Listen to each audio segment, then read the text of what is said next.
All right, wine lovers, let's get spicy. Time to bring up the heat. Hi, wine lovers. I'm Erin Henderson, the founder and chief sommelier here at the Wine Sisters. And this is our YouTube channel where every week we teach you how to eat, drink, and entertain like a pro. Today we are talking about wine and spicy food. Oh yes, that spicy minefield that can be a palate killer. If you love spicy food, you can enjoy wine with it, but there are a few rules you need to know. Now, a couple of them will be a few things. When we're talking spicy food, anything from those gorgeously flavored foods that might be Szechuan or Mexican or Thai or Indian, these fiery, flavorful foods, well, when we're talking about the spice is not the flavor. The spice is actually a texture or a feeling on your palate. So what that texture or feeling will do on your palate is actually work to enhance the alcohol in the wine. Why is that a problem? Well, think about this. Alcohol is also a sensation. Remember the last time you cut yourself and you needed to rub some rubbing alcohol on your wound to clean it out? Wasn't exactly the best feeling in the world, now was it? Same idea in your mouth. So while your mouth and all its receptors are reacting to that fiery heat that's going on,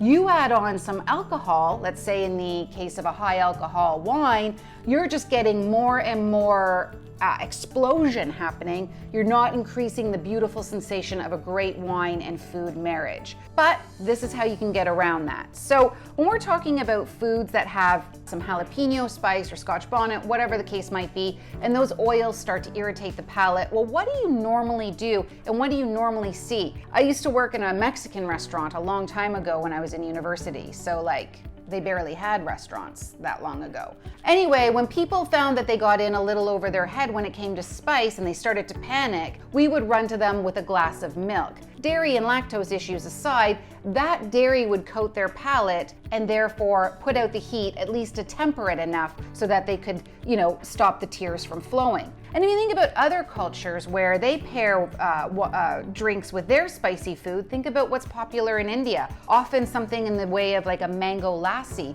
will be super popular with those kinds of spicy elements. Fruity, a bit sweet, a dairy base, like a lassi is almost like a milkshake of sorts. It's a yogurt-based drink. So that kind of dairy note helps quench that heat, and that sweetness also helps temper that heat. So we can mimic that when it comes to wine. Now, if you want to, you could go to a beer or you could go to a fruity cocktail, but we're the Wine Sisters and we're gonna tell you how to do it with wine. So first things first, look for lower alcohol wines that have even a sweeter profile. Something like a nice Pinot Gris. Pinot Gris in this particular case, I've got one here from Canada. It's from the Okanagan Valley, and this Pinot Gris is crisp, but also really nice and fruit forward. It has some oily texture. It has a bit of sweetness on the palate in terms of that fruit forward, ripe fruit. So that's going to help combat any kind of spice that's happening. So for me, I would pair this with something like a really easygoing curry. I would pair this with maybe a few fiery tacos. I think this could work really nicely as a little heat quencher.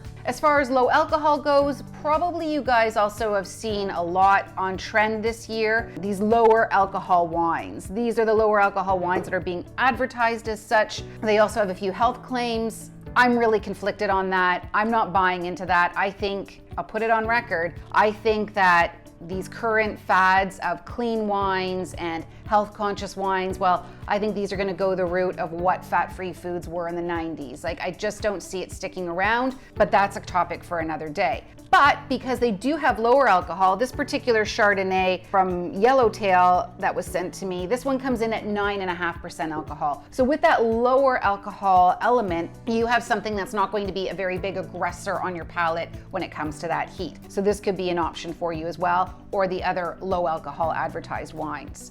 Now, back to the realm of normalcy, you could still enjoy a beautiful spicy dinner and go to a sparkling wine. Here we have a Brut sparkling. This is going to be effervescent. Of course, it's sparkling wine, but it's going to be effervescent, it's going to be bright. You want to be a little bit careful with those bubbles so that it doesn't add to the aggression, but I'm thinking of something mildly spicy. So let's think of something like a soup of sorts. Let's think of something like maybe a nice a Szechuan kind of dish, something that isn't too fiery, that has elements of spice, but still holds back a little bit. It's not full throttle. If you have something that's going to be a bit more into the spice department, let's think of things like vindaloos, let's think of things like spicier mole sauces. A really nice option that probably a lot of people are still discovering for all kinds of reasons is Lambrusco. Lambrusco is a sparkling red wine out of Italy, most of the time Emilia-Romagna. This particular one is from Emilia-Romagna, and they come from anything from dry to sweet styles, but even the dry styles are very fruit forward. Lambrusco is sort of an umbrella term that encapsulates quite a bit. I think it's like 60 different Lambrusco varietals that have been identified so far. Could be a bit off on my numbers, but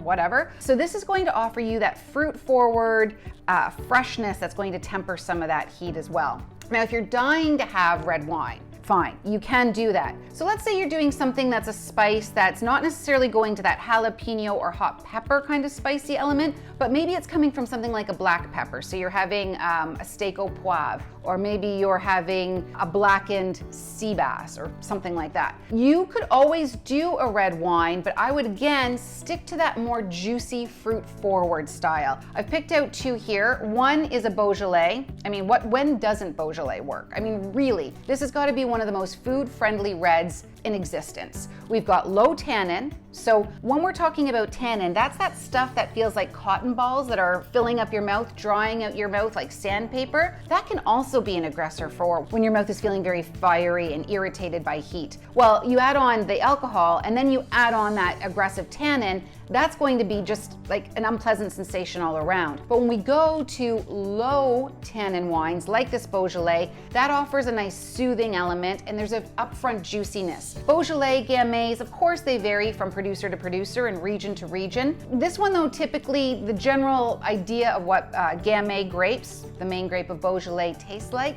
they have more of that mixed berry. So you're going to get anything from Swedish berry to raspberry, blueberry, blackberry. There's a whole field berry melange that's happening there. As well, you might get a couple of undercurrents of spices. But this village level Beaujolais, fresh, juicy, it's got a bit of brightness from the acidity, lower tannin. This will work out really nicely with some of those spicy dishes that by way of black pepper. And if you want to do something kind of interesting, I actually talked about this wine on a recent video where we were talking about spring wines. You can check that out here. But spring wines, I was talking about this Planeta Frappato. This is also another one of my go-tos. Frappato, maybe a bit challenging to find in some markets. It's just gaining in its popularity. It is from Sicily and it's surprisingly light. Often when we think about Sicily, we think about bigger, richer grapes like Nero d'Avola and deeper red wines. But despite coming from that hot weather climate of Sicily, there's a lot of mountains there and there's a lot of really great growing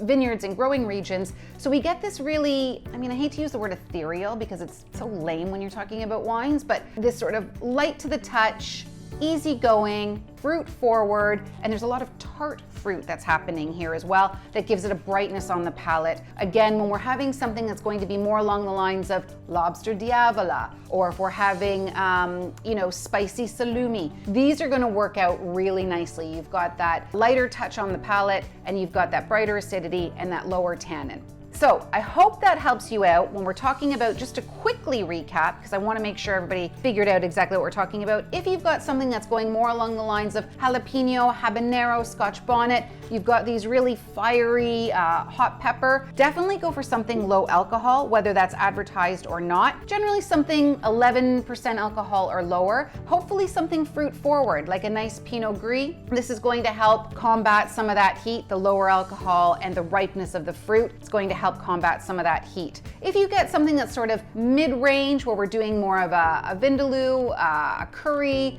something that's going to have a bit of spice presence but isn't overwhelming, we can definitely move into the sparkling wines. Be careful about the effervescence, that can aggravate that level of heat, but you could even do an off-dry sparkling. You could do a fruity Prosecco. You could even do, like we were talking about, this Lambrusco, which is very fruit forward. So we're always playing on this theme, low alcohol, brighter fruit. And finally, if we're doing something that has the spice but isn't going the habanero hot pepper route, but is going more of that crushed black pepper route, where you're talking about things like steak au poivre, spicy salumi, things like that, you can go definitely into the reds. Again, Lower tannin is going to be your friend here. Hopefully as lower alcohol as you can go, which is reasonable. These ones are about 13%, so that's average to maybe even slightly above average, but that fruit forwardness and that low tannin is going to be your best friend when pairing with slightly spicier meats. And that wraps up another week of how we're going to pair wines, maximize your enjoyment of your dinners. My name's Erin Henderson from the Wine Sisters.